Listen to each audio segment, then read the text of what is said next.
Top Albania Radio at the movies.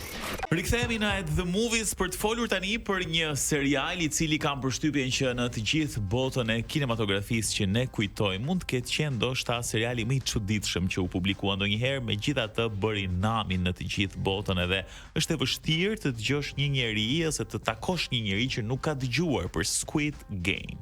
Nuk e di nëse ti s'kam pyetur ndonjëherë të ka pëlqyer, pra ke qenë një lloj fanse e Squid Game-it apo jo?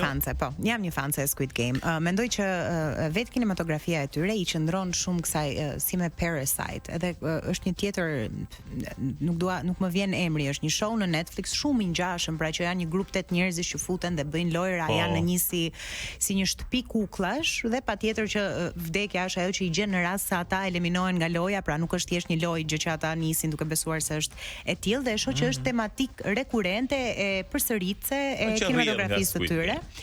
Dhe janë zakonisht shumë të suksesshme, pse mendoj këtë, se dua ta ndaj këtë me. Sepse është një film që t'ia tregon kujdo. Besoj të gjithë e gjejmë veten pak tek ajo pjesa e jo vështirësitë financiare, jo çfarë jemi të aftë të bëjmë për të arritur shumë të mëdha parash, edhe luajnë ndoshta është tematika që përmendur edhe aq prezente në kinematografinë e tyre, duke qenë se është një popullsi aq e madhe që kanë një pjesë dërmuese vështirësi shumë të mëdha ekonomike dhe bim pre e gjërave, pra po ti shohësh personazhet e Squid Game-it kanë qenë njerëz që kanë luajtur baste, janë njerëz që njëri tek ky sezon i ri pra ishte një djalë i cili kishte fituar shumë para me anë të kriptos, më pas kishte humbur të gjitha këto para.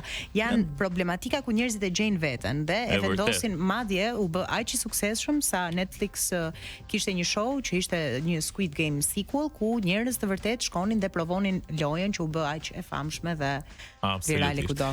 Jo më kot, po flasim për Squid Game sepse pikërisht sot është publikuar sezoni i tretë dhe i fundit. Merr këtu fund saga e Squid Game.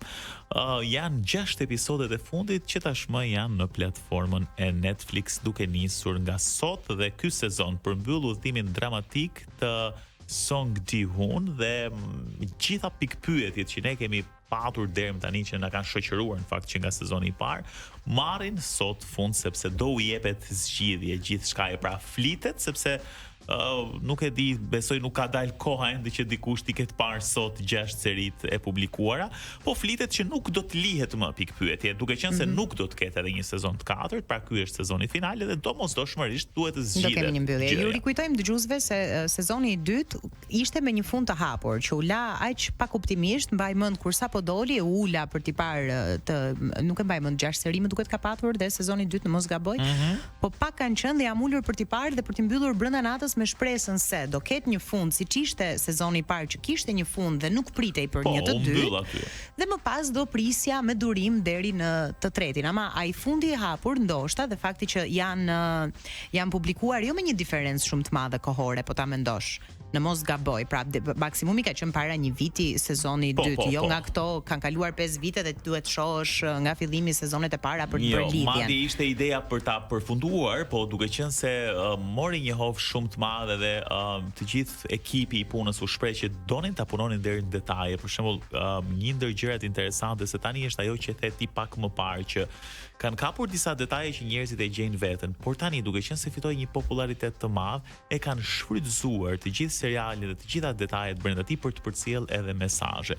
Në episodin e 4, për shembull, një fakt interesant është sezonit të dytë, është një lojë e cila paraqet lojtarët të ndarë në ekipe të lidhur te kyçet e këmbëve dhe të detyruar të luajnë lojra njëra pas tjetrës. Është një lojë që zhvillohet përgjatë një rruge ylberi dhe në fakt organizatorët kanë thënë që jo më kot të gjitha ato ngjyra, ato mesazhe, figura ka një kuptim.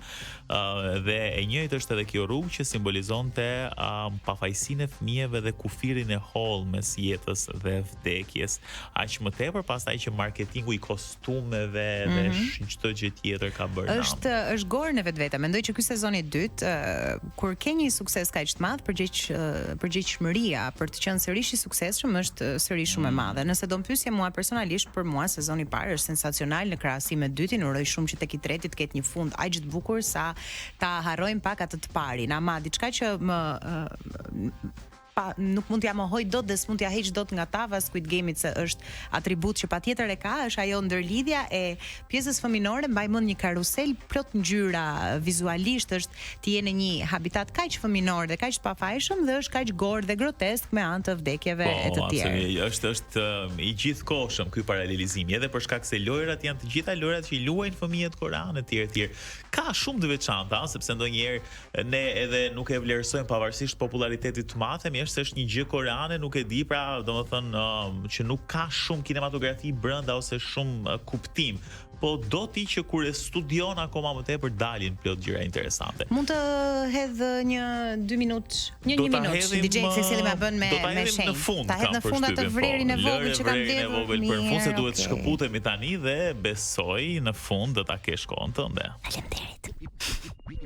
Rikthehemi në The Movies, kësaj radhe për t'u përshëndetur, por dhe për mua për të marrë këtë 2 minutë për të hedhur një vrerë besoj me të drejtë. Mu reklamua si këto labubut që janë bërë virale kudo.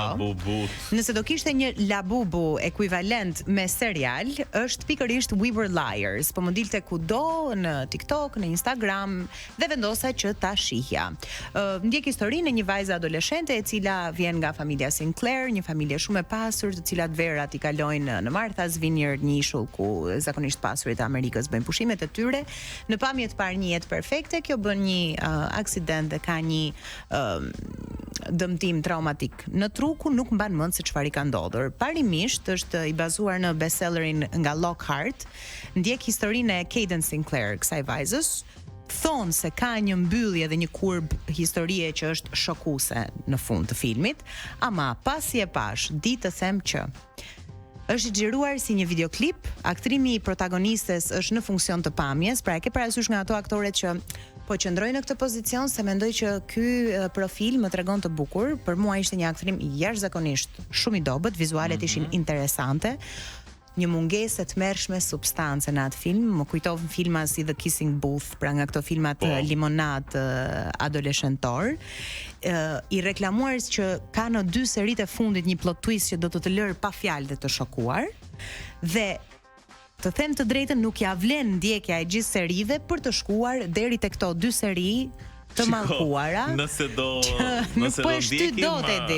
ndjekim paralelizmin me Labubut, Labubuja është e shëmtuar në tërësi, po ama është tërheqëse. Është tërheqëse dhe për shembull po do bëhesha prete do blija një Labubu, por nëse do e ktheja kohën pasi kam parë 3 episode të We Were Liars, nëse ju ka dalë në TikTok dhe besoni deri diku tek qasjet tona dhe duke qenë se jemi njerëz që ndjekim shumë filma, mos bini pre, nuk janë Labubu. We Were Liars nuk është një Labubu, është një Lafufu.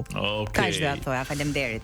Bukur, dhe me që e hapëm këtë si parë, duhet të themi që ta bëjmë më shpesh këtë gjë, që të bëjmë një ndarje, se zakonisht tu flasim vetëm për gjëra të mira, ndiqni këtë, po duhet të themi ndonjëherë mos ndiqni këtë se nuk ja vlen. Ju lutem, shpëtoni veten. Mirë, jemi në fund e The Movies për sot. Faleminderit që qëndruat me ne. Vijoni të shikoni filmat mirë. Mos harroni 2 premierat në Cineplex.